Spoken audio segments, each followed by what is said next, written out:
Ciao, dai, di Metal Heaven. Oggi ospitiamo con piacere il debutto ancora un filo immaturo ma molto promettente di una band che riesce a unire doom metal e Opeth.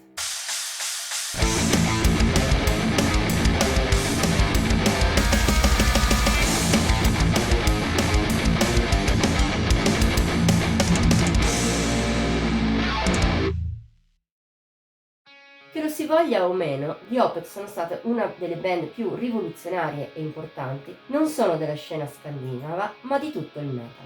Non sono stati solo tra i primissimi a mostrare che il metal estremo poteva avere anche profondità emotiva, oltre la semplice aggressione, ma hanno anche creato qualcosa di unico.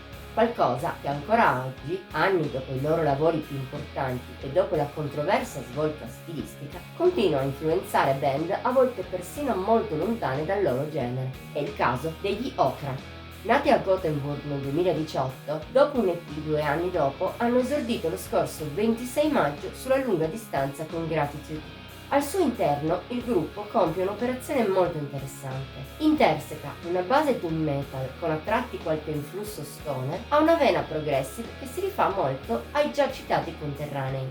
Lo fa soprattutto a livello di atmosfere. Nel disco di death o di estremo non c'è davvero nulla, ma a livello emotivo e di cambio di registro, la presenza dei vecchi Opeth è palpabile nella musica degli Okra, come lo è la nuova anima dei conterranei in alcune scelte eclettiche che danno a Gratitude qualche tocco di colore in più.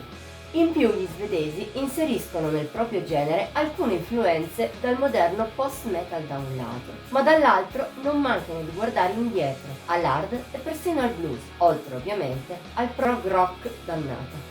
Il risultato è un ibrido abbastanza personale nonostante le ispirazioni palesi. È proprio questo il punto forte del gruppo, che peraltro mostra idee già chiare a sufficienza sul piano stilistico. Tuttavia, anche sul lato del songwriting, gli Okra sanno il fatto loro. Da un lato è vero che il loro essere al debutto si sente, con alcune ingenuità sparse qua e là lungo la scaletta, ma dall'altro, anche dietro a questo difetto si sentono doti apprezzabili. Sono chiari in Acceptance, dimessa sia nei momenti più potenti, quasi epici alla Candlemas, sia in quelli calmi che si alternano nella sua durata, e in Immorgon Heart si rivela il brano più sperimentale dell'otto, con gli Okra che virano verso il post-metal, unendo la delicatezza emotiva di quest'ultimo alla sensibilità prog.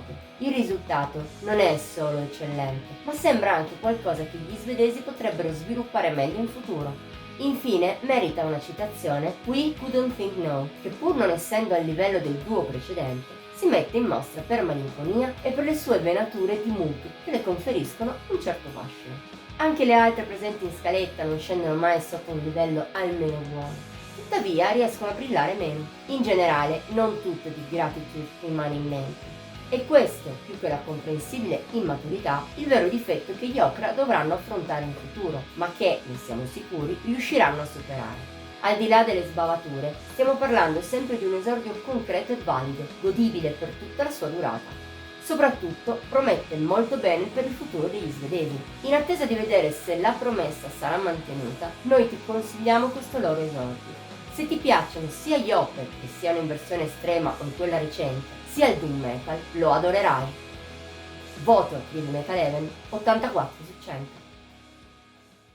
Questa strana settimana è alla fine. Ti abbiamo incuriosito sugli svedesi? Dicelo nei commenti, oltre a mettere like e a condividere il video. Iscriviti inoltre al nostro canale e attiva la campanella degli avvisi per non mancare neppure uno dei video che pubblichiamo ogni settimana. Infine, seguici su Facebook, Instagram e Pinterest. Trovi i link come sempre in descrizione. Ci vediamo la prossima volta!